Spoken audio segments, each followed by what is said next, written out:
Bonjour à toutes et à tous, on se retrouve pour notre émission d'actualité ludique, enregistrée le jeudi en direct sur Twitch, rediffusée ensuite sur YouTube avec Pénélope. Bonjour Pénélope. Bonjour Martin, bonjour tout le monde dans le chat, bonjour sur YouTube. Et nous avons un programme qui est assez riche cette semaine puisque nous avons, comme d'habitude, nos rubriques sur les news. Là, on va s'attarder sur les quelques informations qui viennent dans le monde du jeu, sur notamment les petites actualités pas toujours très positives puisque c'est une période qui est un peu compliquée d'un point de vue économique. On est en pleine crise actuellement, donc de temps en temps, vous allez le voir, il y a des nouvelles qui sont pas glorieuses. On reviendra sur le tour du monde ludique, donc les jeux qui sont annoncés, il y en a des tonnes en ce moment. Tu as fait une sélection. Oui, là, ça y est, j'ai décidé de faire une sélection. On ne peut pas faire une liste de 10 nouveaux jeux chaque semaine. Donc, j'écrème pour que ça soit digeste. Mais effectivement, beaucoup d'annonces. Il y a SN qui arrive. Ensuite, nous avons les sorties. Pareil, on va passer relativement rapidement, mais on ne s'interdit pas de s'arrêter quand on a des avis à donner. Quand on passe très vite, en général, c'est qu'on n'a tout simplement pas joué au jeu. C'est que de l'information. On évite de broder pour que l'émission ne soit pas trop longue. Nous aurons une invitée dans cette émission. Nous aurons Charlotte de Funforge qui est venue au chalet pour tourner une petite vidéo sur Tokaido, qui a le droit à une nouvelle version. Et je lui ai proposé, écoute, si tu veux, on avait évoqué le cas de Monumental. Vous nous aviez parlé dans les commentaires de retard de livraison pour ceux qui ont pledgé le jeu. On n'en avait pas parlé spécifiquement. J'étais revenu trop rapidement la semaine dernière sur cette question-là. Tout simplement, je lui ai posé la question, est-ce que tu veux pas répondre? Parce que moi, je ne sais pas, en fait, je suis pas au courant de où en sont les jeux. Est-ce que tu veux pas venir dans l'émission pour expliquer tout simplement votre situation? Et donc, elle a accepté. Merci à elle. Elle viendra 5 minutes à ce moment-là pour nous parler de l'avancement de ces projets-là. Ensuite, on parlera des financements participatifs sur les différentes plateformes de financement et on terminera en évoquant les vidéos que nous avons diffusées sur nos chaînes. Donc, programme assez riche, comme d'habitude. Et on va commencer par les news. Et la première news, c'est une news sur... alors, c'est les news qui font pas forcément plaisir. C'est une news qui concerne Abba, la maison d'édition, qui traverse une phase un peu compliquée en ce moment, Pénélope. Oui, puisque en fait, l'entreprise a annoncé que le tribunal a ordonné l'auto-administration provisoire. Oui. À cause ils sont insolvables en fait et ils sont en dépôt de bilan. Je trouve que c'est une nouvelle absolument. C'est un peu un coup de massue. Abba, c'est quand même une sacrée structure et puis qui est sacrément ancienne. Ça fait un effet. C'est assez. Voilà, moi je trouve ça assez. Il y a des gens dans le chat qui disent ouah, c'est un peu l'effet que ça fait. Alors, Abba, c'est un peu effrayant. Précision, nous on ne sait pas tout, ça c'est des informations qui sont, évidemment on n'a pas mené une enquête là-dessus. Précision, on nous informe que ces problèmes financiers sont liés à une mauvaise gestion en interne et à des conflits en interne visiblement. Donc comment ils vont se résoudre, on n'en sait rien, mais la procédure de redressement judiciaire implique que tout simplement il y a une structure, il y a un cadre légal qui est organisé pour que les factures soient payées, que normalement, d'après ce communiqué de presse, tout devrait rentrer dans l'ordre. Sont bien obligés de communiquer sur ces difficultés financières. On espère que c'est une mauvaise passe pour Abba et que l'entreprise va continuer. Le nombre de salariés me paraît incroyablement impressionnant. J'ai dit quoi? J'ai dit 20 000 ou 2000? 2000, c'est 2000 personnes, je dis n'importe quoi. Oui. Mais c'est au-delà du jeu de société qu'on connaît, je pense qu'il y a le jouet derrière aussi qui est énorme, qui doit générer énormément de... Oui, et puis il y a des meubles, c'est une entreprise assez vaste Abba, ça touche beaucoup de pays. Ils n'ont peut-être pas le vent en poupe actuellement, mais quand même, c'est une nouvelle qui fait toujours un petit peu peur. On va passer... Comme d'habitude, ce genre de nouvelles, c'est des signaux qui sont un peu effrayants. Mais on va se dire que tout va bien se terminer. Pour eux, on le souhaite. La période est compliquée. On va passer à une actualité de festival. Vous savez on n'annonce plus la liste des festivals dans cette émission, mais on les annonce, les festivals, dans nos émissions, dans nos matinales du vendredi en général. On vous fait la petite liste sur les lieux sur lesquels vous pouvez vous rendre le week-end pour vous immerger dans le monde ludique. Il y en a un quand même sur lequel on voulait revenir en particulier parce qu'on y va tout simplement. Donc on l'a déplacé dans la rubrique des news. C'est ça. Et c'est le Festival des Jeux de Vichy, qui a la particularité d'être sur 2 périodes, puisqu'il y a d'abord un salon professionnel, et c'est pour ça qu'on en parle maintenant, qui est ce week-end et qui est presque un peu en semaine aussi, plutôt qui n'est pas vraiment sur un week-end. Et le salon grand public sera le week-end suivant. Donc, bien sûr, pour ceux qui nous regardent, ça sera ces dates-là qui vous intéresseront peut-être plus, c'est le 22 au 24 septembre. Mais pour tous les professionnels, c'est le week-end qui est là et qui va accueillir le salon, et nous y serons. Moi, je suis ravie. C'est un festival que j'aime beaucoup, puisque on a le temps de jouer et de découvrir les jeux. Il y a une période qui est assez longue. On est très posé dans un cadre très agréable. Et moi, je sais pas toi, mais j'ai hâte. D'ailleurs, on va se voir. Ça fait un moment qu'on n'est pas sorti aussi, donc on aura l'occasion de se retrouver.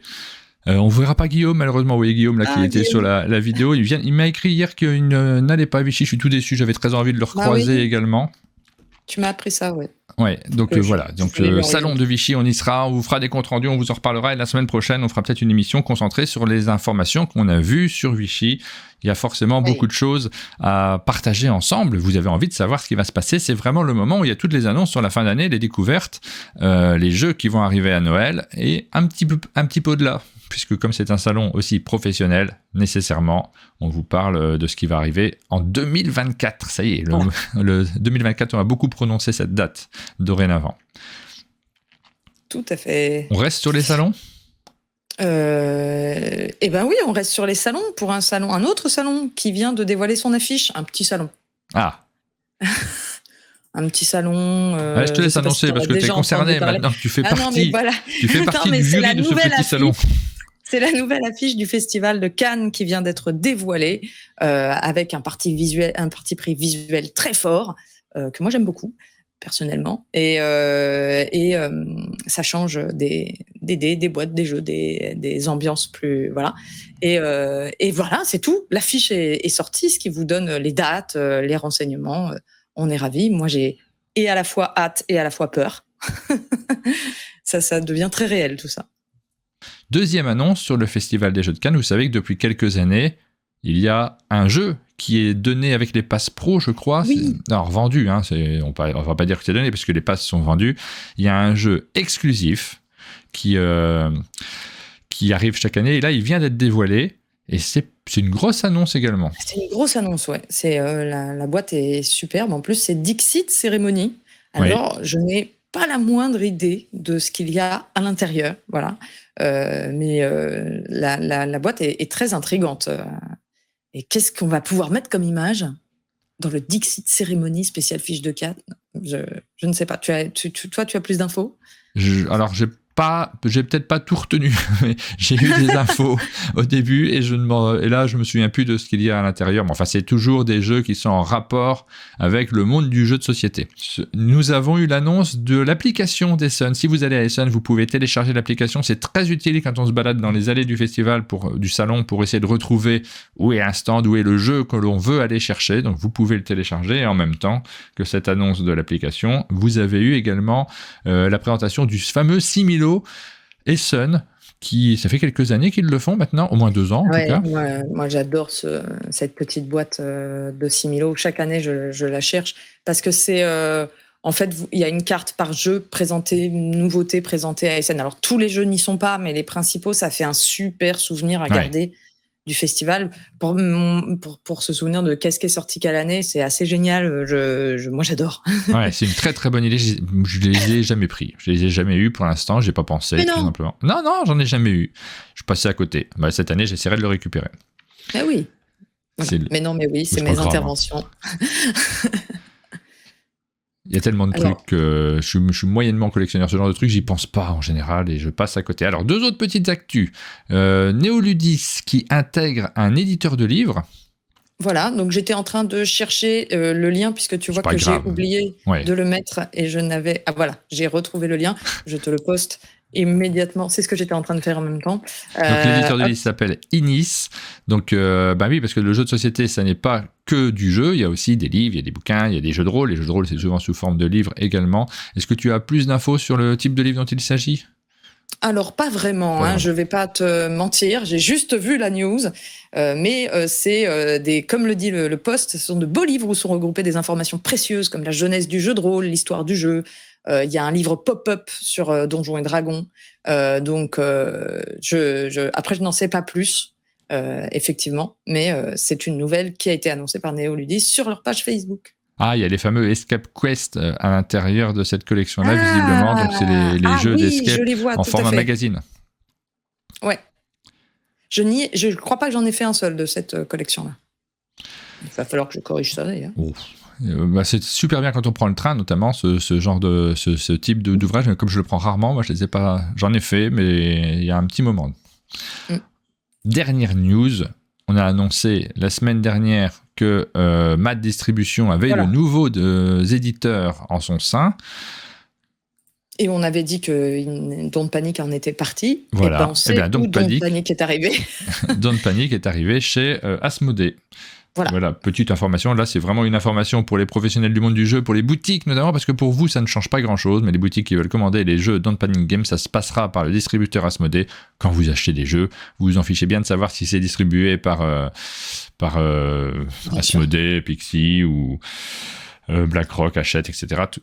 Ce qui vous intéresse, c'est de savoir que les jeux sont disponibles. C'est une information pour les professionnels. Le tour du monde ludique. Ouais. Je suis pas peu fier de ce nom. Alors, on démarre, on part en France, on va regarder les jeux qui sont annoncés en France, il y en a quelques-uns. Alors, le premier, on va pas en parler spécialement avec Charlotte, mais elle est venue au chalet pour justement le présenter. On s'est refait une petite partie de Tokaido. Pourquoi ? Parce que Tokaido fête ses 10 ans. Donc il a le droit à une nouvelle édition, c'est un grand classique du jeu de société et c'est très chouette, c'est une bonne nouvelle. On voit une nouvelle couverture, ça va peut-être pas vous impressionner en vous montrant cette couverture là, vous n'allez pas vous dire wow, c'est complètement différent, parce que quand même on reste dans l'esprit de ce qu'est Tokaido, une couverture complètement épurée avec un dessin dynamique toujours signé par Nayad. Nayad, magnifique. Mais ça sera normalement, elle nous confirmera ça tout à l'heure, ça sera surtout un peu moins cher. Exactement. Alors la boîte, elle est pas plus petite, elle est moins épaisse. Elle est 2 fois moins épaisse. Non, mais ça compte. Ça compte aussi. Et je crois que c'est le fait qu'il n'y ait pas de plastique, c'est une nouveauté aussi. Et ça, c'est plutôt dans l'air du temps. Ensuite, on enchaîne avec Lorcana. Lorcana, c'est l'un des jeux dont les gens ont le plus parlé sur cet été 2023. On en a énormément parlé, même depuis le début d'année. Ça marche du feu de Dieu. Moi, je vois tout le temps des posts sur Facebook. J'ai pas joué du tout, moi, encore. J'ai pas joué à Lorcana. Je vois des Lorcana partout. Moi, je me sens comme dans le 6e sens. Et donc, forcément, on attend avec impatience les joueurs qui se sont lancés dedans. C'est pas un jugement de valeur quand je dis que j'ai pas joué du tout. Je me suis pas lancé dans ce jeu en particulier. Je suis pas attiré énormément par le côté licence. Mais ça, il n'y a pas de jugement de valeur à mettre là-dessus. Après, c'est chouette d'avoir des jeux qui passionnent les gens, donc c'est plutôt une bonne nouvelle pour le monde du jeu, c'est une bonne nouvelle pour les boutiques, et c'est une bonne nouvelle pour les passionnés qui adorent ce jeu, qui sont actuellement complètement hypés par toutes les annonces, par la recherche de cartes. Je voyais sur le Facebook des gens qui postent des messages en disant j'espère que je vais retrouver des cartes en plus, est-ce qu'on peut faire des échanges à Essen, ça serait chouette. Ces sentiments-là sont plutôt agréables. Après, il y a toujours une question financière là derrière, mais la passion du jeu, c'est une bonne chose. Donc, 2 nouvelles cartes vont arriver. On a les premières impressions sur les extensions qui arrivent. Les extensions qui arrivent pour Noël. De ce que j'ai bien compris, ça serait pour décembre. Moi, à titre perso, Lorcana ne m'a pas transcendé au niveau du gameplay. C'est pas le jeu dont je me dis waouh. Et je pense que vraiment, comme toi, n'étant pas une grande fan n'étant pas une inconditionnelle de Disney. Il y a des Disney que j'aime bien, mais je suis pas une inconditionnelle et ça ne me touche pas particulièrement. Forcément, je pense que c'est un jeu qui marche très très bien auprès des gens qui ont une affection pour Disney. Ensuite, on a une annonce d'un jeu dont on ne sait absolument rien. Là, on vient sur des nouveautés. Alors j'ai dit, on ne sait absolument rien. Oui et non. Effectivement, sur Facebook, Spiral Edition a annoncé un nouveau jeu, Boréal, pour février 2024. Alors on se souvient, Spiral, c'est ceux qui avaient sorti District Noir cette année, si je dis pas de bêtises, c'était en 2023, début 2023 ou fin 2022, quelque chose comme ça. Et jeu de joueurs qui avait quand même bien marché et qui avait fait assez sensation. Là donc ils sortent un nouveau jeu et ils ont fait sur Facebook, on nous annonce sans nous mettre le nombre de joueurs, sans nous mettre le type de jeu, et que la couverture doit nous donner un petit peu des idées de ce qu'il y a à l'intérieur, et on y va de nos suppositions, ce que je trouvais sympa. La vérité, c'est que si on va sur BGG, vous pouvez avoir les infos. Enfin, Ah, un petit bah peu alors. plus. Donc, Bah surtout, oui, je crois que c'est une... j'hésite à vous les dire. J'ai envie de dire, allez voir BGG. Ben oui, on va rester là, on va pas On va casser la gérer le jeu. communication de l'éditeur. Mais, Ouais, je crois que c'est une traduction d'un jeu qui existait au Japon, donc forcément, on peut retrouver des informations sur le jeu d'origine. Un jeu sur lequel on a beaucoup plus d'informations, c'est celui qui va sortir chez Bombix dans quelques semaines maintenant. Bon, ça fait un petit moment que la couverture a été présentée. Mais ça a attiré ton attention parce que je crois que tu as reçu la boîte en plus, Pénélope. Ouais, j'ai eu beaucoup de chance. Je suis très, très, très heureuse. J'ai reçu la boîte de Humanity qui est le prochain jeu de Bombix, qui est donc un jeu de Johan Levet. Je ne sais pas si on voit bien la boîte avec le reflet. Déjà, je trouve la couverture absolument splendide. Le jeu à l'intérieur est effectivement un petit peu austère, puisqu'on est sur un jeu en plus qui se veut...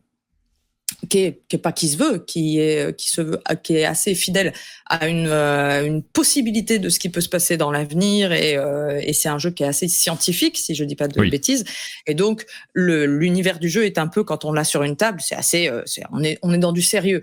Et je trouve que la boîte évoque plus de poésie et de rêve, et elle est vraiment très très très jolie, vraiment très très belle. Encore un très beau travail de Bombix à ce niveau-là, il y a rien à dire.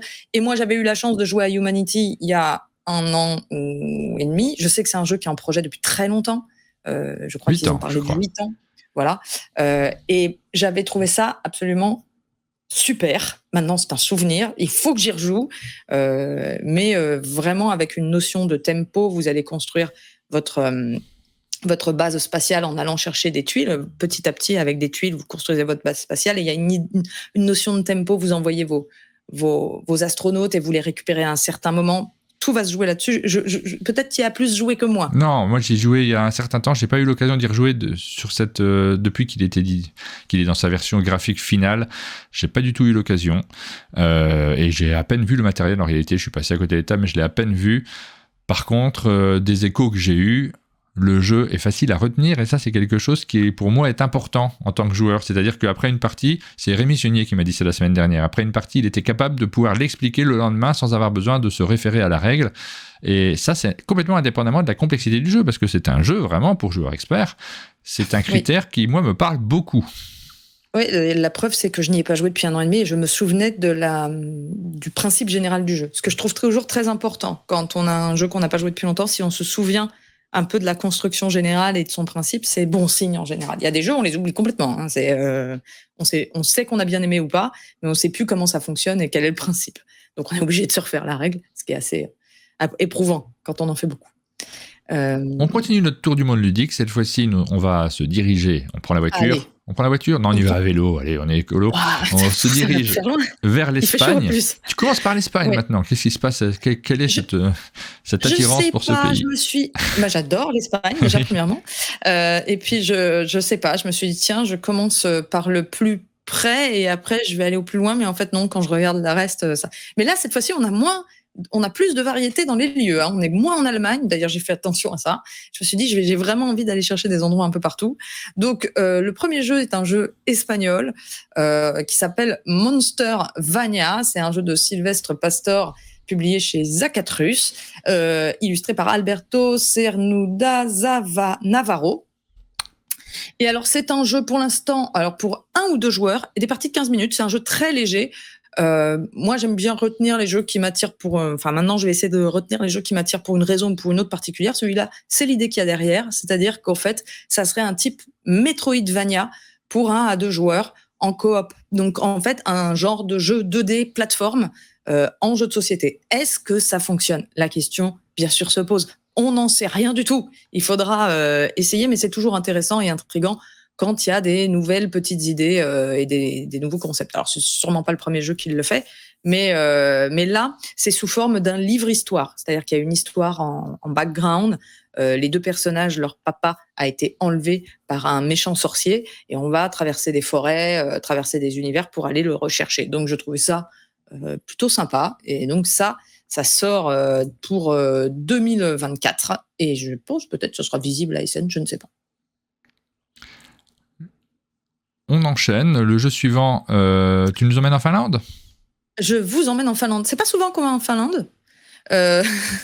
Et pour vous présenter un jeu, alors, ça m'a fait rire. C'est une des raisons aussi pour lesquelles je l'ai reçu. le nom vous dit peut-être quelque chose. Non, pas tu l'as reçu, tu l'as sélectionné. Celui-ci, c'est les annonces de jeux qui vont arriver plus tard, donc ils ne sont pas encore arrivés. Bien sûr, je l'ai sélectionné. Il s'appelle Project Gaia. C'est donc l'inverse de Gaia Project, et ce jeu n'a absolument rien à voir avec Gaia Project. Voilà, c'est original quand même, comme la prise de risque, elle est assez importante. Oui, et on aura ça plusieurs fois dans cette émission, c'est-à-dire que j'ai eu plusieurs jeux qui avaient exactement le même nom que d'autres jeux, mais sortis il y a peu, ou voire même très peu de temps, donc on en parlera tout à l'heure. Mais donc Project Gaia est un jeu de Stephen Baker. Stephen Baker, on le connaît pour avoir fait des jeux qui nous ont beaucoup marqué, type Heroescape, Space Crusade, HeroQuest, donc on n'est pas sur un anonyme. C'est publié par GameStorm Oi. Je n'ai jamais entendu parler de cette maison d'édition, mais voilà. L'idée, le pitch du jeu, moi, m'a beaucoup plu. C'est pour 2 à 6 joueurs, des parties d'environ 90 minutes à partir de 12 ans. On est dans du coopératif, semi-coopératif, avec un thème qui est assez rigolo, puisque le thème, c'est les intelligences artificielles l'intelligence artificielle qu'on avait programmée pour sauver la Terre a trouvé la source principale du problème sur Terre, c'est l'humanité. Et donc, l'intelligence artificielle a décidé de détruire l'humanité, donc elle a complètement pété un câble, elle détruit tout sur Terre, à coup c'est de la vraie destruction, et les êtres humains sont un peu sur toutes les planètes autour et doivent essayer de reboot, en gros, l'intelligence artificielle qui est sur Terre, la redémarrer complètement. Donc, on va aller des planètes sur place. On doit essayer de retrouver en fait le code de redémarrage de l'intelligence artificielle. Et donc, on va récupérer des bribes d'infos à chaque tour en allant...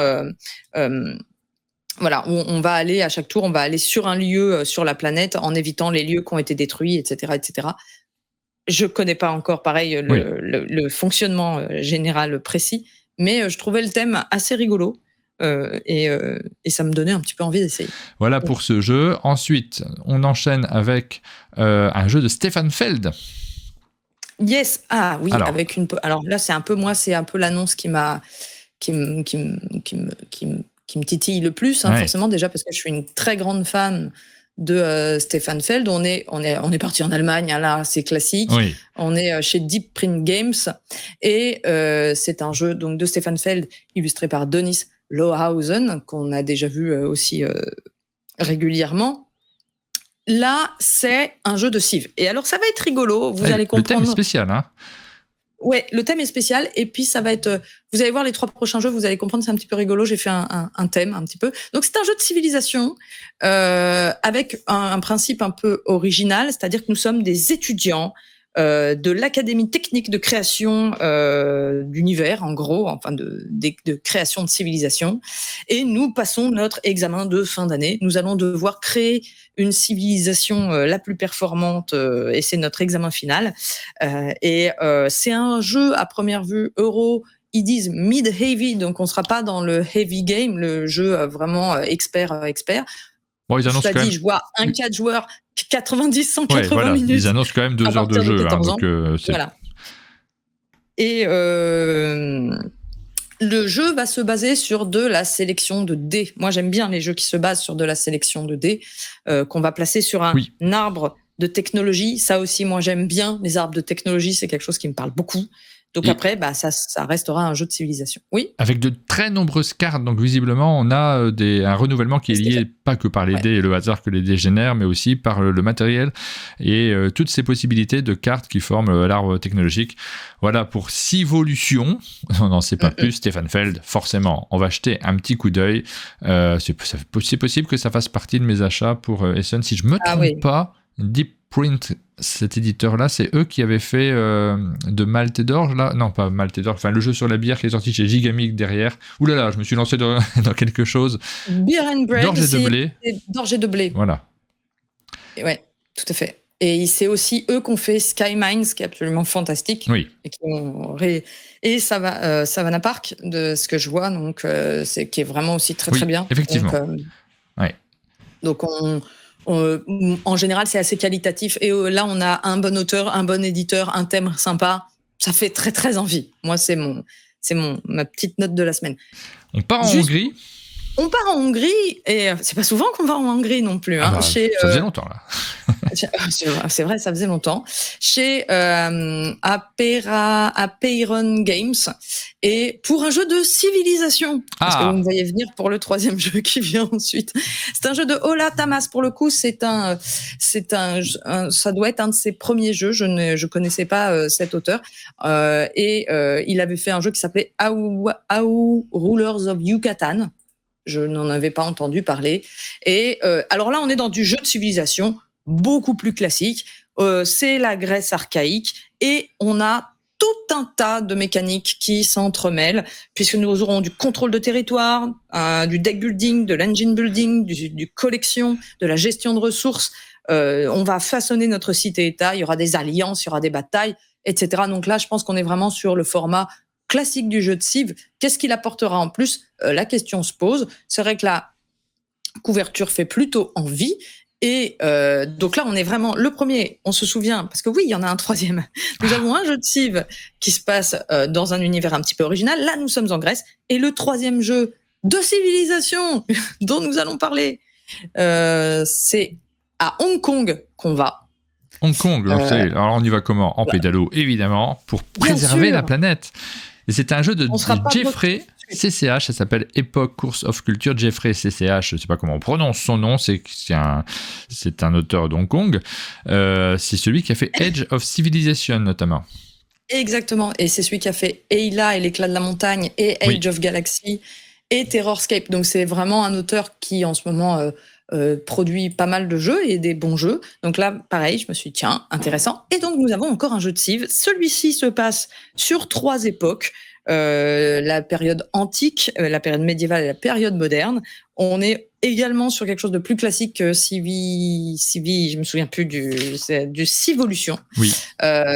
On va guider notre civilisation et à travers l'histoire et essayer de la développer. Donc on va s'étendre, on va construire une cité, on va construire des routes, on va faire des recherches, on va construire des merveilles. C'est plus classique dans le pitch, mais pareil, là on a un auteur qui est quand même assez prolifique et plutôt bon en ce moment. Moi j'aime beaucoup aimé Age of Civilization, que je trouvais très très malin. Donc s'il y a pareil ce côté très très malin dans Epoch, c'est un jeu sur lequel je pense ça peut valoir le coup de se retourner. Là pour la coup on a une pléthore d'artistes qui sont nommés et crédités sur le design. Oui. Donc voilà. Et on est sur du gros format à chaque fois, 120-180 minutes. C'est du jeu de civilisation. Donc voilà, le jeu de civilisation à la cote. Choisissez celui qui vous plaît le plus. Et puis on verra. Voilà, donc ça c'est pour les sorties c'est pour les annonces. On nous signale que le jeu dont on a parlé, Civolution de Stefan Feld, c'est plutôt pour Essen 2024. Donc on a un petit peu de temps. C'est des annonces parfois très en amont de la sortie des jeux. Mais c'est la première fois qu'on en entend parler. Peut-être que plus tard, on aura l'occasion de les avoir sur notre table de jeu. Vous en avez déjà entendu parler. Vous avez vu les couvertures, vous avez vu les titres. On vous en reparlera au moment de leur sortie. Et justement, c'est le moment d'évoquer les sorties de la semaine. Générique.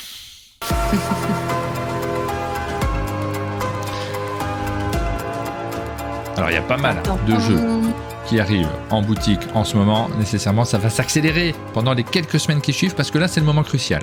C'est le moment où les jeux s'implantent dans les boutiques pour essayer de passer une belle saison des fêtes. Il y a pas mal de choses qui arrivent. Alors, on ne s'attarde pas forcément sur chacun d'entre eux, sauf si on a quelque chose à dire. Et là, on ne s'en prive pas, évidemment. Première sortie de la semaine, nous avons ce Smart 10 dans sa version familiale, un jeu de quiz très simple, très agréable, avec un matériel qui est vraiment, vraiment ingénieux. Et c'est le retour des jeux de quiz. C'est plutôt une bonne nouvelle d'avoir des jeux comme ça. Moi, j'ai découvert celui-là grâce à vous. Ouais.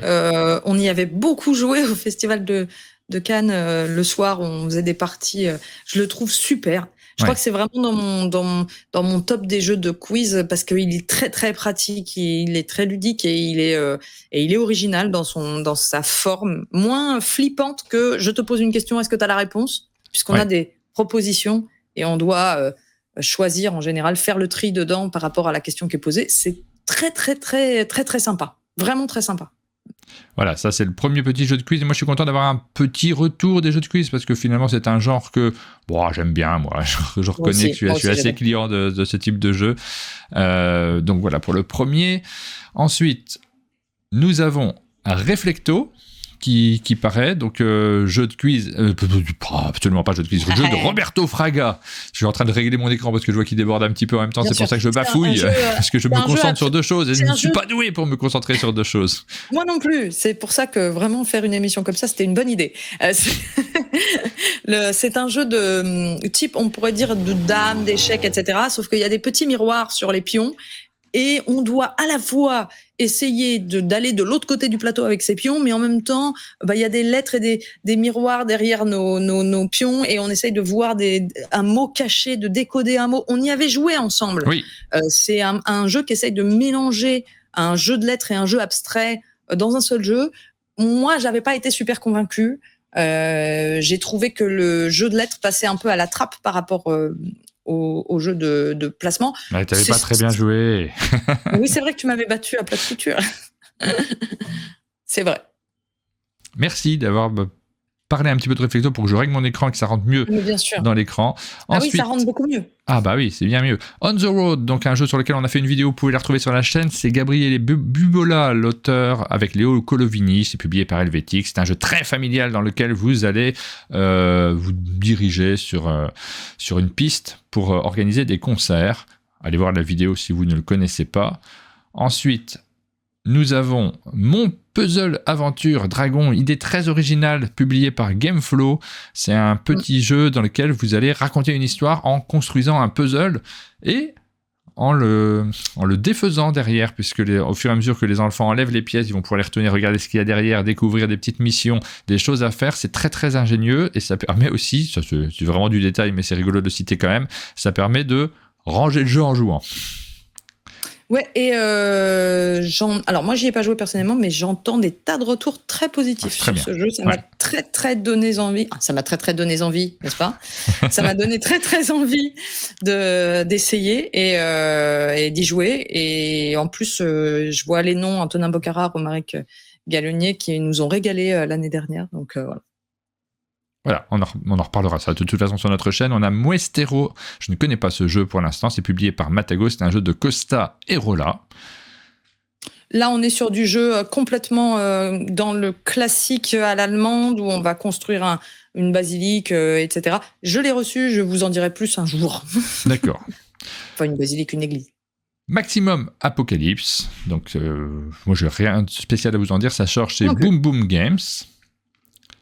Nous avons la réédition de Maître Relard, un jeu de Frédéric Vuagnac qui a été publié il y a quelques années maintenant, qui a été diffusé par Superlude à l'origine, qui a le droit à sa nouvelle version avec un matériel revu et corrigé complètement. C'est une bonne nouvelle qui revienne en boutique. On a Fire Tower, un jeu de Samuel Briand et Gwen Ruel, qui est publié par Goliath. Je ne connais pas spécialement, mais on vous annonce les sorties rapidement quand on ne les connaît pas. Oui, on en avait parlé dans les nouveautés, je crois, la semaine dernière. Ou si je dis pas de bêtises, je crois qu'on en avait parlé. Et c'est un jeu pas coopératif mais d'affrontement où on doit faire brûler la tour de l'adversaire. Far Away. Un jeu de Johan Goupy et Corentin Lebras, publié par Catch-Up Games. Donc celui-ci, on en a beaucoup parlé. C'est un jeu qui est très simple. On pose juste 8 cartes devant soi dans l'ordre inverse du décompte final. Joli, ouais. Donc c'est assez original dans la petite mécanique. Ce serait difficile de l'expliquer comme ça en 2 minutes. Mais par contre, celui-ci, tout le monde en parle. Je le vois souvent dans les sélections des jeux de l'été, des jeux attendus pour cette rentrée parce qu'il sort cette semaine. Tout le monde en parle, à juste titre. Moi, je le trouve excellent. Excellent. Ça serait mon jeu de la semaine, le jeu de la semaine à retenir. Ne ratez pas Far Away. Il est jouable sur Board Game Arena. Oui. Ça s'y prête très bien. C'est très très bien et très épuré et efficace avec une idée très simple. Ça a beaucoup de qualité. Dossier criminel, on a 3 nouvelles boîtes de dossiers criminels qui sortent. Nous avons Tragédie à Mykonos, Le Maestro assassiné et Disparition aux Caraïbes. Vous allez voyager en résolvant ces enquêtes. Donc c'est des enveloppes dans lesquelles vous avez des documents que vous allez utiliser pour résoudre une enquête. Nous avons également, donc il y en a un 4e, Les Fantômes de Brandonsbury. Dixit Disney Edition. C'est la période Bah oui, c'est la période des Dixit là en ce moment, donc celui-ci très attendu également pour tous les fans de l'univers Disney. C'est une très belle boîte, très belle édition, sinon c'est du Dixit derrière. C'est un jeu à licence, mais qui est très attendu. Oui, très beau, avec des cartes qui sont assez magnifiquement travaillées, pour le coup. Descent, la guerre du traître. Nouvelle boîte, nouvelle grosse Encore boîte. Plus de Descent. C'est ça, ouais. Une grosse boîte avec un gros jeu. Fantasy Flight Game. L'autre jeu qui est l'événement de la semaine, c'est archéologique quand même. N'oublions pas archéologique. Oui, c'est vrai, il y a archéologique aussi. Mince, j'avais pas vu la liste. Non, j'aime beaucoup archéologique. Qui est un jeu de déduction avec du polyomino, plus clivant, ça c'est sûr. Il y a des gens qui détestent tout ce qui est placement dans l'espace et qui vont galérer comme des fous. Oui. Et donc, j'ai des réactions très différentes. Moi, mon cerveau adore ça. Donc, il adore archéologique parce qu'il est très à l'aise dans la gymnastique intellectuelle que ça propose. Et ça fait du bien à mon ego de personne qui perd beaucoup. Et qui pleure, du coup. Moi, j'aime beaucoup aussi les jeux avec du déplacement géographique d'éléments. J'aime bien ce type de jeu également. On a beaucoup comparé à Turing Machine. J'en entends parler avec une comparaison sur les deux. Justement, ça ne plaît pas au même type de joueur. C'est plutôt une... Exactement. Et puis, Turing Machine, rappelons que c'est aussi un jeu qui est signé par Fabien Gridel. Là, il n'y a que Johan Levé sur celui-ci. C'est assez différent. D'ailleurs, Aline me dit qu'elle aime beaucoup Turing Machine pour son côté littéraire, parce qu'à l'intérieur, c'est de l'analyse aussi de phrases, de consignes. Dans archéologique, là, on est vraiment dans de la géométrie. Et ça lui correspond moins. Moi, ça me correspond particulièrement. J'aime beaucoup cet aspect géométrique. Donc, on va y jouer ensemble. C'est des jeux assez différents en réalité, si on s'amuse à faire des comparaisons, ce qui est toujours très inélégant de faire des comparaisons. Et on va terminer avec Monumental. Donc, Monumental qui arrive enfin en boutique. Le jeu de Matthew Dunstan, publié par Funforge. J'ai marqué plein de monde sur les illustrateurs, ne m'en veuillez pas, mais il y avait vraiment plein de monde à l'illustration parce qu'il y a beaucoup de cartes à l'intérieur qui sont toutes illustrées. Et nous avons le jeu de base, nous avons African Empires, Lost Kingdoms, les extensions également qui arrivent. Et je vous ai dit qu'on avait une invitée exceptionnelle, donc on va en profiter pour en parler. On va appeler Charlotte, qui est juste à côté de moi, qui attend debout très sagement que je lui donne la parole. Charlotte. Bonjour Charlotte, tu peux me rejoindre, je vais te faire un petit peu de place. Merci, je vais te laisser le micro en fait, je vais m'installer à côté de toi, je te laisse te mettre devant le micro. Je suis là, je suis juste à côté. Bonjour à tous. Elle va se retrouver en présentation de l'émission. Ça va lui faire une pression de fou. Non. Salut Charlotte. Salut. Alors Charlotte, je suis en dehors du micro. Moi, je suis juste à côté.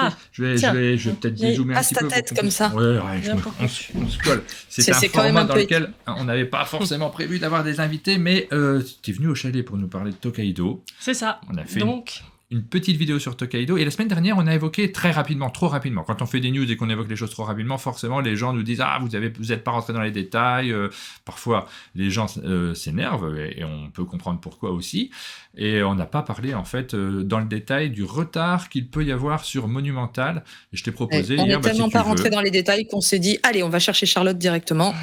Mais surtout, je te remercie parce que je t'ai proposé de venir dans cette émission, de venir au front en réalité pour vous expliquer en tout cas sur la situation, juste pour qu'on soit au courant, parce que moi si j'en parle tout seul, je suis pas vraiment au courant de tout. Bah oui. Je vais broder, je vais dire n'importe quoi, et ça sera pas très intelligent de ma part. Alors je réexplique. Monumental, c'est un jeu qui sort actuellement en boutique. Ça y est, il arrive en boutique. Il n'a jamais été diffusé en boutique. C'est sa première sortie. C'est la première fois. C'était pas prévu à la base qu'il sorte en boutique, en réalité. C'était pas prévu puisque c'est un jeu qui a été proposé en financement participatif sur Kickstarter, qui a eu droit à plusieurs financements d'ailleurs, et sur le second, on parle du second là, sur le second, il y a eu des extensions qui ont été proposées. Une extension, c'est quoi? C'est la African Empires? En fait, il y a eu 2 campagnes. Sur la première campagne, il y avait déjà la possibilité de prendre Lost Kingdoms, qui est la première extension, et là, la deuxième campagne Kickstarter, en fait, ça permettait d'acheter des add-ons, et notamment African Empires. D'ailleurs, à la base, elle s'appelle toujours Monumental African Empires. Donc cette extension-là, tout de suite, elle n'a pas encore été livrée. Vous êtes en retard sur la livraison. Très en retard. On est très Exactement. en retard. Donc, les gens se demandent pourquoi et aimeraient des réponses. Donc, je te passe le micro. tu peux nous dire où ça en est. Oui. Déjà, première chose, ça sera livré. Ah oui, ce sera livré, oui. Alors, pour rappel, Funforge, j'en ai pas beaucoup dans l'équipe. Moi, je suis toute seule et on n'a pas de community manager dédié. Et comme j'ai énormément de missions différentes, je peux pas passer mes journées sur la page Kickstarter. Je réponds pas du tout à tous les messages qui sont envoyés. C'est pas bien. C'est pas bien. Oh là là. J'ai juste pas le temps et j'en suis vraiment profondément désolée. Tu n'arrives pas à faire quelque chose d'infaisable, mais c'est terrible. Non, mais j'essaye de faire au mieux, mais c'est vrai qu'entre l'événementiel, les déplacements, la presse, le marketing et le community management, c'est compliqué. Mais la raison pour laquelle on est en retard, c'est qu'on a eu des surcoûts pendant le Covid. On a refusé catégoriquement de faire payer ces surcoûts aux bakers. Parce qu'avec le Let's Pledge, c'est quand même 11 000 personnes à travers le monde. On a refusé, on a été têtus, un peu borné, et en fait, pour être très objective avec vous, on regrette vraiment de ne pas avoir demandé de participation. Parce que là, c'est compliqué, en fait. Il y a 11 000 exemplaires à livrer. Alors, à l'intérieur, tu m'as dit hier que c'était pas toujours les mêmes pledges. Il y avait des versions de luxe, il y avait des versions qui n'étaient pas de luxe.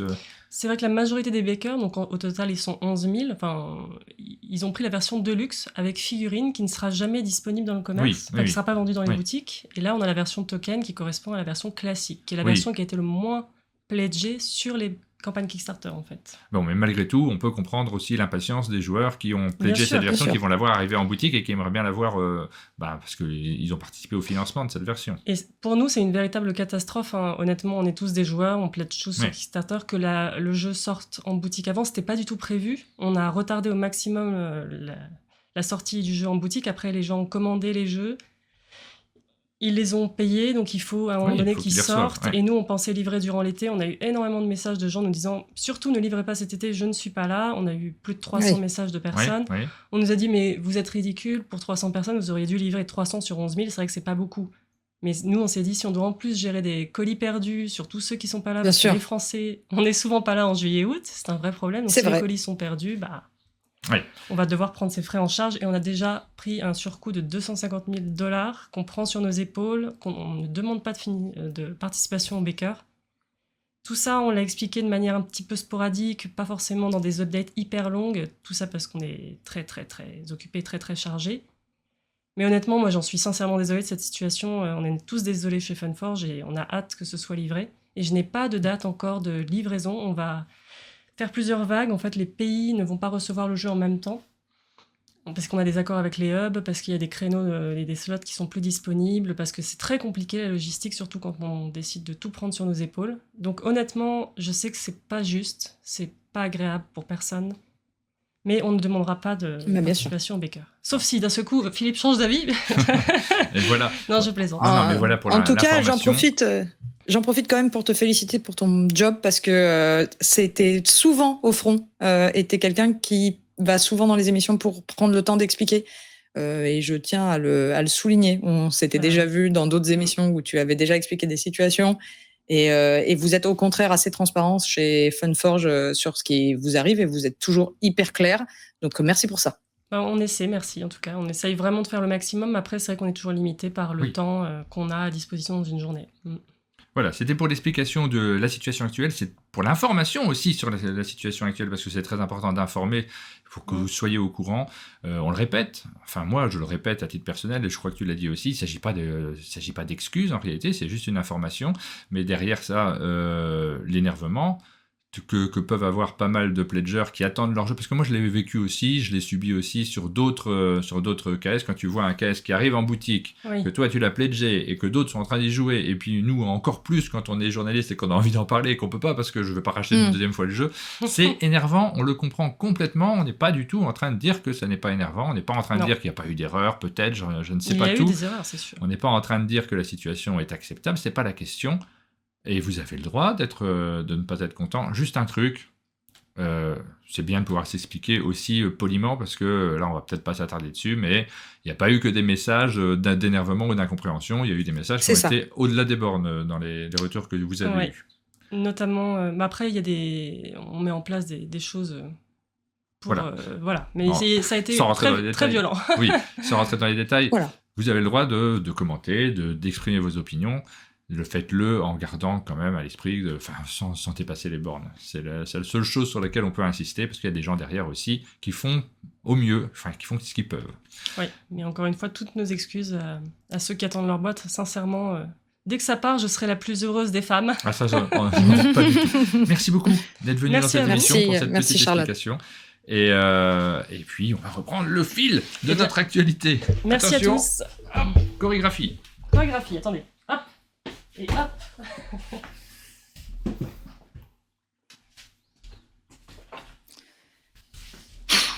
On fait ça avec une rapidité incroyable. Je me suis demandé si je dézoomais un petit peu pour qu'on soit plus à l'aise. Vous avez vu un petit morceau de chacun d'entre nous. C'est chouette, hein.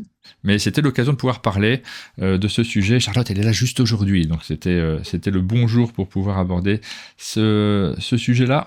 On continue avec les financements participatifs. On avait fait le tour des sorties, tout va bien. On enchaîne, c'est formidable. Ben oui. C'est l'enchaînement. L'écran vert.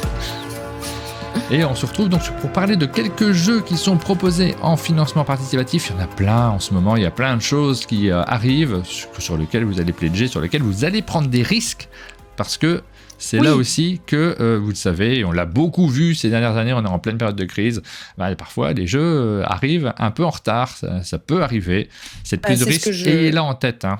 Vraiment. Oui, c'est ce que je voulais dire un petit peu aussi quand on parlait il y a 2 secondes, c'est lisez bien quand vous faites un pledge, lisez bien le petit texte que vous signez quand vous acceptez de pledger un jeu. Vraiment, Kickstarter ne vous assure de rien, enfin pas Kickstarter, mais les financements participatifs ne vous assurent de rien. Il se peut que vous ne receviez jamais le jeu, potentiellement, et ça serait la faute de personne, en fait. Puisque c'est le principe. Il y a des fautes quand même malgré tout, parce que... Oui, mais en fait, dans ce que tu t'engages, c'est que tu es un mécène et tu essayes de faire que ça marche. Et si ça ne marche pas, ça n'est potentiellement pas de leur faute. Après, toutes les situations ne sont pas les mêmes. Il faut quand même insister là-dessus. Entre un éditeur installé qui lance un jeu et qui lance une souscription pour pouvoir avoir des financements supplémentaires et se faire une plus grande marge, mais le jeu va sortir quoi qu'il arrive.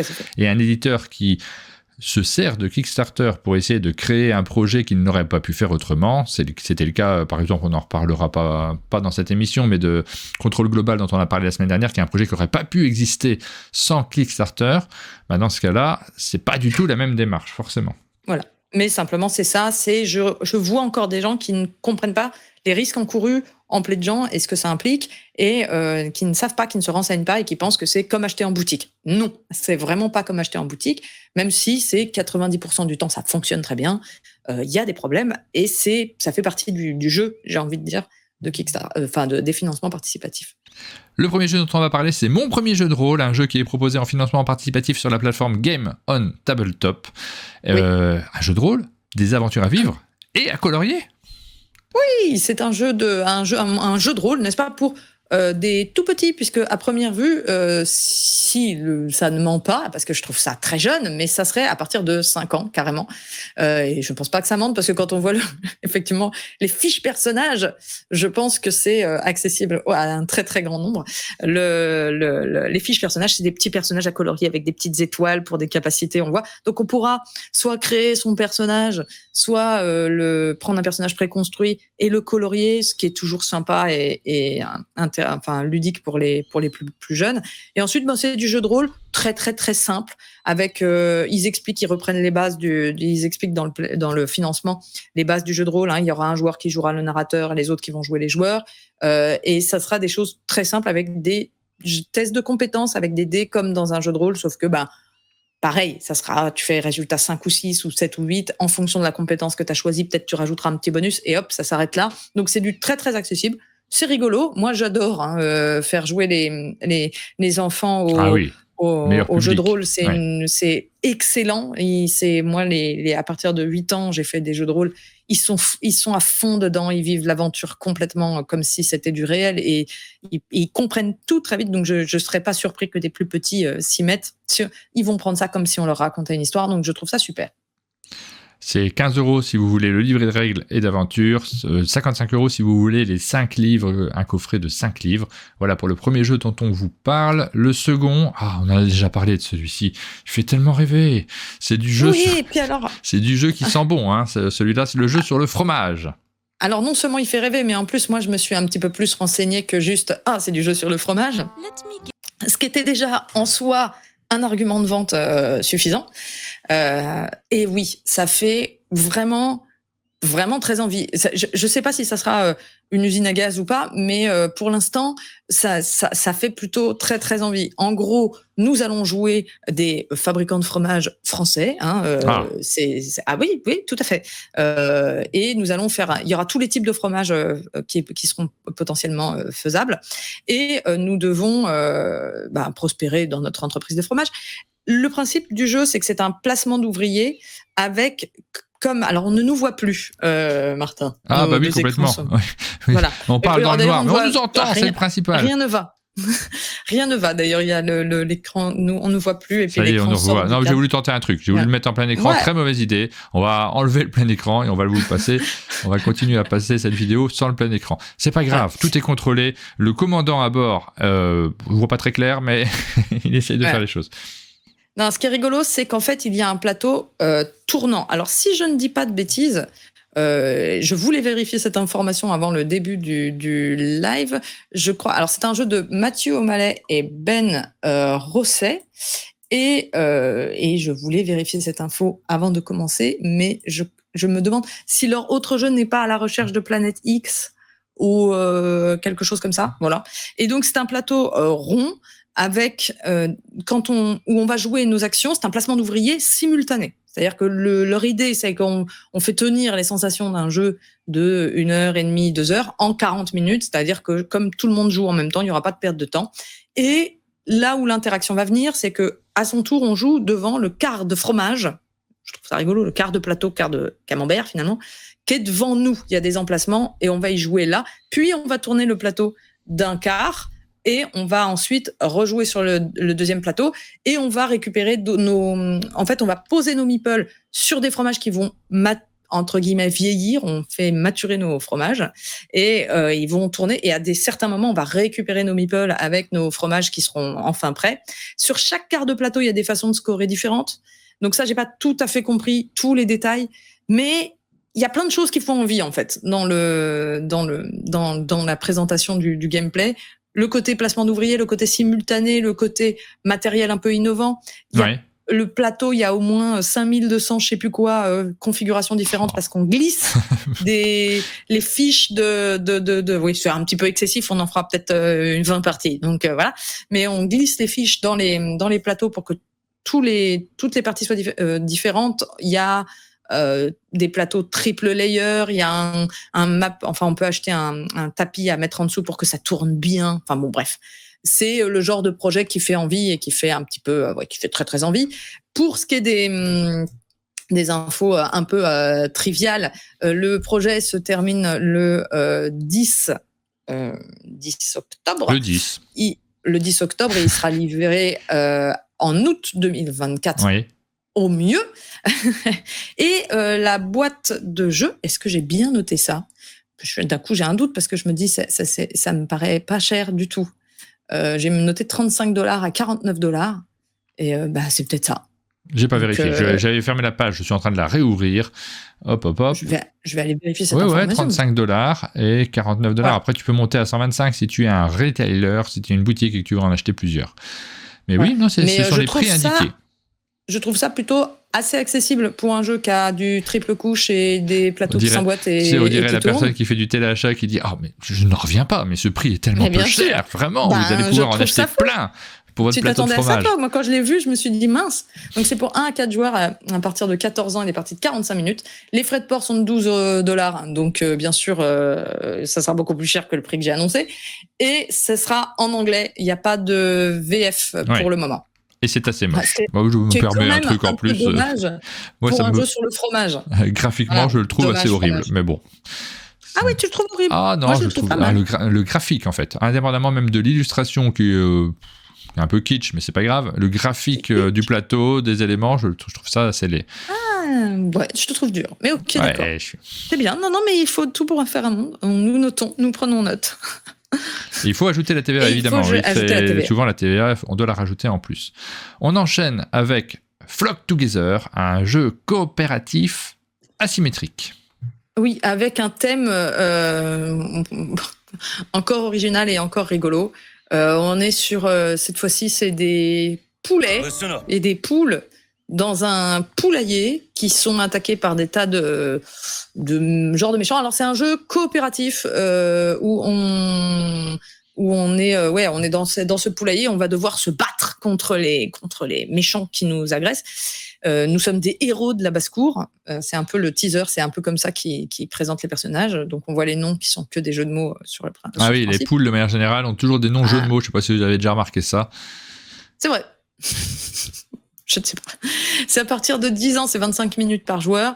Et c'est un jeu asymétrique coopératif dans l'esprit des pandémies, dans l'esprit de tous ces jeux où à son tour on va pouvoir faire des actions et en fonction de notre pouvoir particulier à notre personnage, on va pouvoir plus ou moins aider les autres. Enfin, on va s'assigner des fonctions.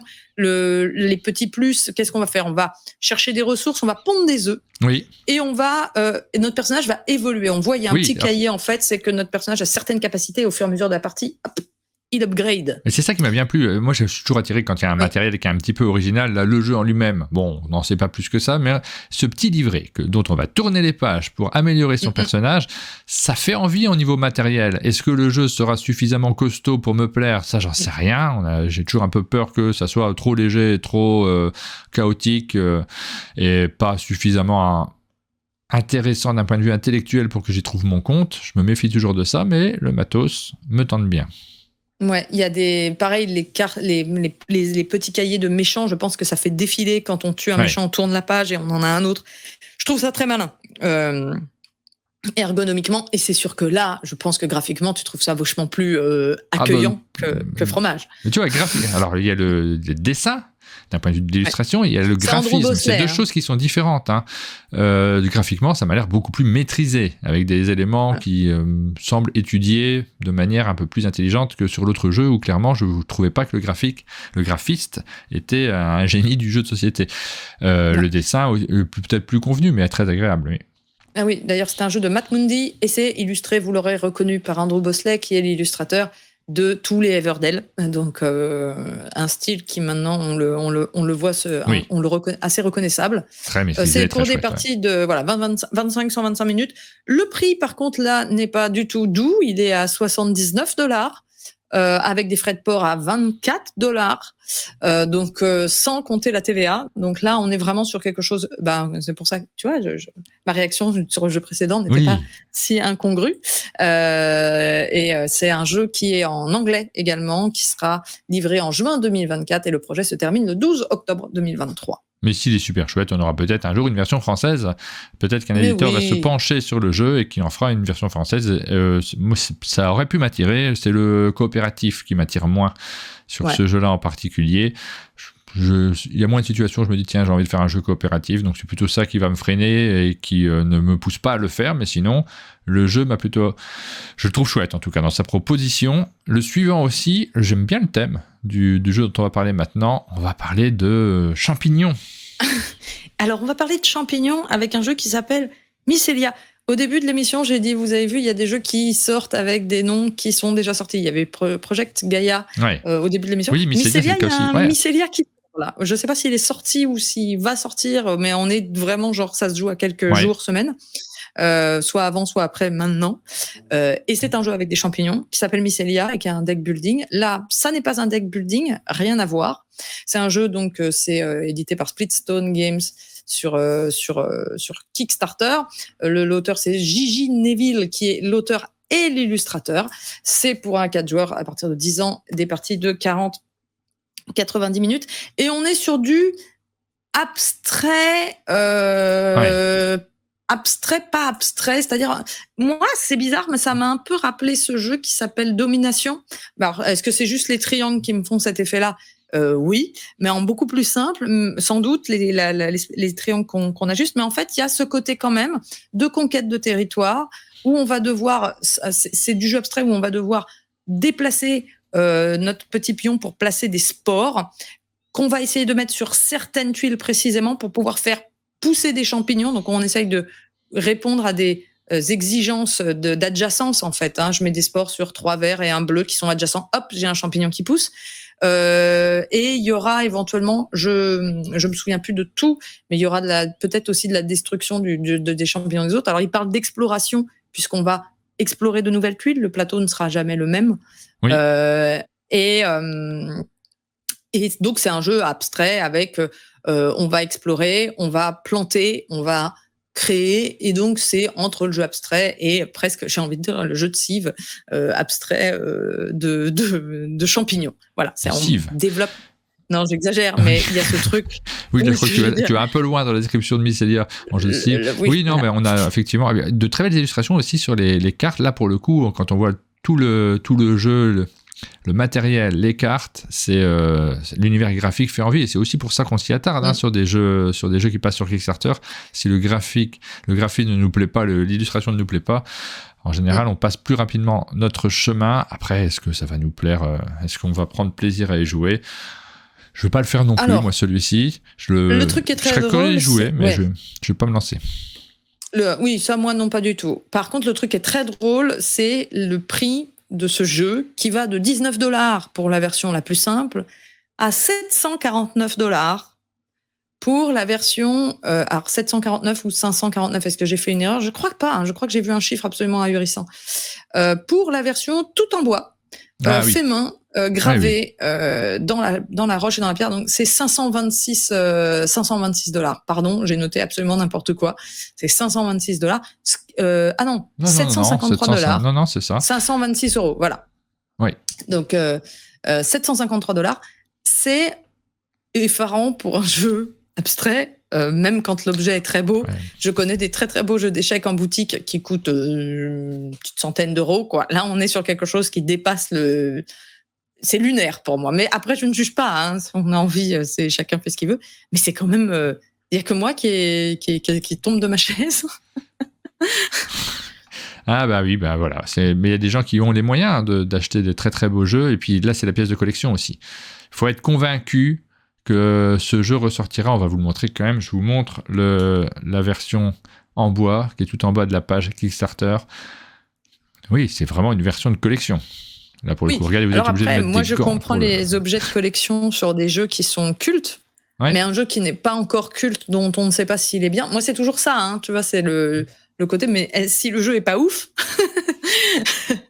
j'ai payé une somme pour avoir un jeu en bois de collection qui est pas dingue. Parce que pour nous, ça veut dire quelque chose, cette somme-là, mais ça ne veut peut-être pas dire la même chose pour tout le monde. Il y a 30 personnes qui ont pledgé à ce niveau. Non, je pense quand même que... Je pense qu'on est quand même... Enfin, bon, bref. C'est fou. Bon, après, dernier projet dont je voulais parler rapidement. On rentrera pas dans les détails, mais je suis joie intense. Enfin, je suis joie intense, mais ça me permet de reparler d'un de mes jeux favoris absolus du monde entier. C'est Shogun. Voilà, il y a une réédition, Queen Games réédite des jeux en big box. Donc on les connaît, l'Alhambra Big Box, Kingdom Builder. Je sais pas si on l'avait déjà vu. Shogun Big Box, je sais pas si on les avait déjà vus. Je crois pas pour Shogun. Je pense que moi je crois que si. En fait, je suis pas sûr à 100%, mais Queen Games on parlait des différentes démarches sur Kickstarter. Queen Games a l'habitude de faire plein de versions très régulièrement de ces jeux, de ces classiques, de les reproposer en financement participatif. Ouais. Et après, de toute façon, on les retrouvera en boutique. Tu dis que Shogun était inédit, la version moi, Shogun, en fait, je suis pas convaincue. En plus, j'ai cherché Shogun pour l'instant, je le vois plus non plus dans sa version normale. Il est difficile à trouver. C'est pour moi un de mes jeux favoris de tous les temps, avec une tour à cube, de conquête de territoire, avec un système de sélection, de planification d'action que je trouve absolument fantastique. C'est un jeu que j'adore à tout niveau. Je ne veux pas en reparler là en détail, mais si vous ne connaissez pas Shogun, renseignez-vous. Alhambra est un jeu que j'aime énormément également, beaucoup plus simple. Shogun est plus élaboré. Kingdom Builder se situe un peu entre les deux. C'est 3 excellents jeux. Donc, si vous ne les connaissez pas, si vous êtes tenté, voilà, ce projet existe, sachant que pour le coup, si je dis pas de bêtises, je vais vérifier l'information tout de suite. Il y a des versions françaises et les livraisons sont... Voilà, les livraisons sont pour décembre et ça va de 40 € à 237 € au niveau des pledges. Alors, 40 €, c'est juste la boîte qui permet de faire évoluer son Shogun normal en Shogun Big Box. Je vais peut-être me laisser tenter, mais peut-être pas. Moi, je ne fais plus les Kickstarter Queen Game, j'en ai fait quelques-uns et j'ai toujours été déçu par le matériel. C'est-à-dire que quand on fait une version de luxe, on s'attend à avoir un jeu de luxe et je ne trouve pas que leur matériel soit de luxe à chaque fois. Par exemple, pour Marrakech, là, j'ai la version boutique. Franchement, je trouve que ça suffit. La version de luxe ne fait pas rêver spécialement et elle coûte très cher. Ah, donc, là, je suis pas d'accord. Ouais, donc je ne fais pas les versions de luxe des jeux. Très cher, ça, je suis d'accord. On les retrouve en boutique. Trop cher, je suis d'accord. Trop cher, je suis d'accord. Par contre, les plateaux de Marrakech version essentielle et de luxe, ils sont super. Et dans la version... J'ai pas vu et j'ai pas joué à Marrakech version Deluxe. Moi, je me base sur Hambourg, sur tu sais, ces versions-là où j'ai acheté la version Deluxe et je la trouve limite injouable avec tout ce matériel où ils ont remplacé des textes par des icônes difficiles à comprendre. Là, je me dis, moi, une version Deluxe, c'est une version jouable déjà, ça me plairait beaucoup. Donc, non, je suis pas. J'ai été très, très déçu par ces jeux-là, donc j'y vais un petit peu moins, je reconnais. Mais après, chacun fait ce qu'il veut. Évidemment, c'est pas des consignes qu'on vous donne. On rappelle rapidement que Voidfall est toujours en financement participatif. Je précise juste une chose, il y a des gens qui m'ont posé la question, est-ce que c'est la même version qui est en vente actuellement sur Ludum, précommande sur Ludum, et celle qui est en financement? Oui, en fait, c'est la même version, c'est la version boutique. Et par contre, attention, la date annoncée par Ludum est trop tôt, ou par Philibert ou autre. Les dates sont beaucoup plus trop tôt par rapport à la livraison, ça sera plutôt vers novembre. Et le financement est une façon, là pour le coup, est tout à fait sûr, puisque c'est juste de la précommande. Il y a aussi Ibris Disordered Cosmos Rivalry qui est toujours en cours, l'extension de Ibris et Contrôle Global. Oui, que j'ai noté également, qui a du mal à se financer, parce que c'est un jeu vraiment très atypique, avec un thème qui est très atypique, très politique. Le jeu a du mal à se financer pour l'instant, il n'a pas atteint les 100% encore, et on sait que les 100% ça suffira pas pour l'éditeur, il faudra qu'il mette pas mal de sa poche. J'espère pour eux qu'ils arriveront à sortir leur jeu. Si ça vous intéresse, allez jeter un coup d'œil, parce que là, pour le coup, c'est vraiment le type de jeu qui a besoin de financement pour exister, sinon, tout simplement, il n'existera pas. C'est pas non plus une consigne, vous faites comme vous voulez, renseignez-vous, on a fait une vidéo sur la chaîne pour le présenter. On en vient justement aux vidéos que nous avons diffusées sur nos chaînes respectives. Tu as diffusé la vidéo de Photographe, un tout petit jeu, qui est publié par Matago, dont tu as tourné la vidéo avec Mélodie. Oui, tout à fait. Et je suis contente d'avoir pu faire une vidéo sur ce jeu dont on entend très peu parler et qui a pas du tout eu de visibilité à sa sortie. Je vous le recommande. J'en profite pour vous le dire. Petit jeu. Alors la règle est à la limite de la lisibilité, pour être tout à fait honnête, et un peu trop verbeuse et étouffante. Une fois qu'on a passé cette limite, le jeu est vraiment très sympa et agréable, avec une petite idée très originale. Il est en boutique. Vous pouvez aller voir la vidéo. La partie est rigolote. Voilà. Voidfall, pour vous faire un avis sur ce jeu également. La vidéo est disponible. Là, c'est pas du tout la même catégorie. Je suis pas peu fière. J'en profite pour dire, si vous voulez aller mettre un petit like sur cette vidéo, ça me fera très plaisir, parce que ce live a été éprouvant au max. Je me suis levée à 8h pour faire la mise en place. On a fini la partie à 8h le soir. Ouais. Donc c'est un 12 heures complet entre l'installation, la règle et le live qui a duré 4h30, 5h, très intense dans un appartement qui est petit, je rappelle. Donc, de sortir cette vidéo sur YouTube, d'arriver à la remonter, de la mettre sur YouTube, c'était mon Everest. Donc voilà, je suis contente, elle y est. Et enfin, Perfect World, un petit jeu, c'était un jeu parfait pour cet été, d'association d'idées, d'association de mots, qui est proposé par Tiki Édition. Ouais, et ça, moi, j'ai adoré. Pareil, c'est un jeu de l'été qui a manqué l'été, puisqu'il est sorti un peu tard dans l'été pour être un vrai jeu de l'été, mais très sympa, où on fait un mot croisé en coop, et beaucoup de rigolade du côté de ma famille. Et on a aussi fait la vidéo sur ce jeu, donc vous avez le choix, vous pouvez regarder, si vous aimez bien le jeu, vous pouvez regarder les 2 vidéos d'affilée, la vidéo sur ta chaîne, la vidéo sur la mienne également, sur un monde de jeu. Voilà. Il y a plusieurs vidéos. Nous, sur notre chaîne, on a diffusé The Detective Society. On vous présente le fonctionnement de ce jeu-là, puis on joue un peu avec vous. Donc là, vous pouvez même prendre votre smartphone et jouer en même temps que nous, en faisant des pauses, parce que forcément, on coupe les moments de recherche. On a donc la vidéo de contrôle global avec l'éditeur. Ça, c'est un live, pas monté du tout derrière. J'ai pas recoupé, j'ai rien fait. Je l'ai mis directement en ligne. Quand on fait des lives comme ça, j'ai tendance à me dire, faut que je garde du temps pour monter les autres vidéos qui, elles, sont beaucoup plus élaborées en termes de réalisation. Je l'ai juste mis en ligne. Vous pouvez découvrir ce jeu sur notre chaîne également, avec l'éditeur et Rémi Saunier. Les jeux de vampires, pareil. C'est un live que j'ai renvoyé directement sans le monter. On a parlé de toute la collection de jeux de vampires qu'ont Jube et Jérôme, qui nous ont ramenés au chalet pour vous le présenter. C'est des lives qui sont en général haut en couleur, avec ces 2 experts du monde du jeu de société. Il paraît que c'était super. Il y a plein de gens qui ont vu. Moi, j'ai pas vu, mais il y a plein de gens qui ont vu qui m'ont dit « Ah, c'est super, c'est trop bien ». C'est assez expert. Voilà. C'est ce qui nous manque aussi sur notre chaîne, d'avoir de ce genre d'approche où là, on s'en fiche du temps que ça prend. Donc celui-ci, vous pouvez le découvrir. Et puis, on a rénové notre format, les jeux du chalet. C'était le 140e numéro. Rénové, pourquoi ? Parce qu'on a toujours, c'est notre format critique, donc on a des critiques à l'intérieur auxquelles tu participes, Pénélope. Quand tu viens au chalet notamment, on enregistre des petits formats. Dans cette semaine, on avait présenté Revive, donc on l'avait tourné il y a un certain temps. Je les avais pas diffusés, je les avais stockés, je les avais pas diffusés. Dans le prochain numéro, il y a la fameuse séquence haute en couleur dans laquelle on joue à des jeux de quiz avec toi. Ah oui. Oui. Tu dis beaucoup de bien des influenceurs. Il est passé hier dans la matinale. Donc vous l'avez vu si vous regardez la matinale au fur et à mesure des jours. Et donc, dans ce format-là, oui, tu l'as pas encore vu. Dans ce format-là, on alterne les critiques de jeu, où on donne notre avis, où on vous dit en quoi consiste le jeu et s'il rentre ou pas dans notre ludothèque.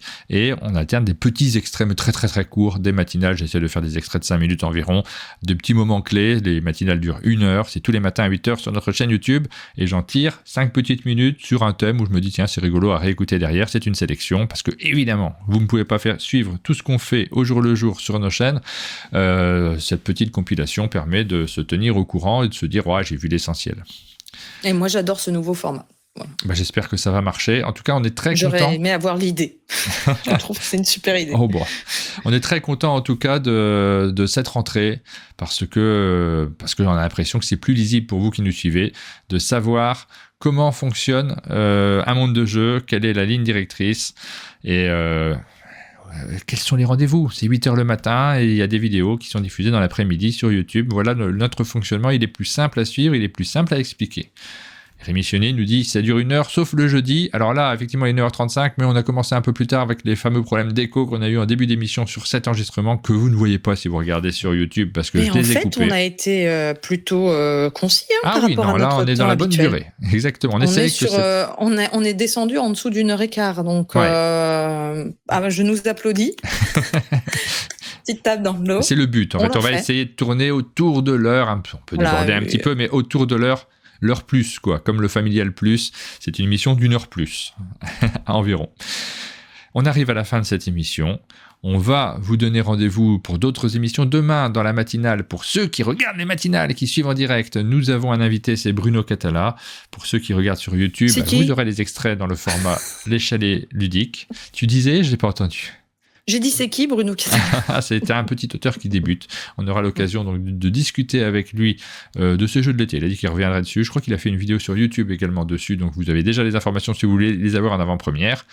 Et puis nous, on vous donne rendez-vous la semaine prochaine pour un débrief du Festival de Vichy. On aura vu plein de jeux, donc on va sans doute adapter un peu notre émission. Je ne sais pas si on laissera autant de place au financement participatif, sauf évidemment s'il y a un projet très important dont il faut vous parler, mais on essaiera de garder un peu plus d'attention sur les jeux qui vont arriver en France, parce qu'on en aura vu plein, et peut-être qu'on aura quelques coups de cœur à partager avec vous, quelques images, quelques photos aussi de cet événement, le Festival de Vichy. Tout à fait. Voilà, c'est la fin de cette émission. Rendez-vous la semaine prochaine. À la semaine prochaine. À bientôt.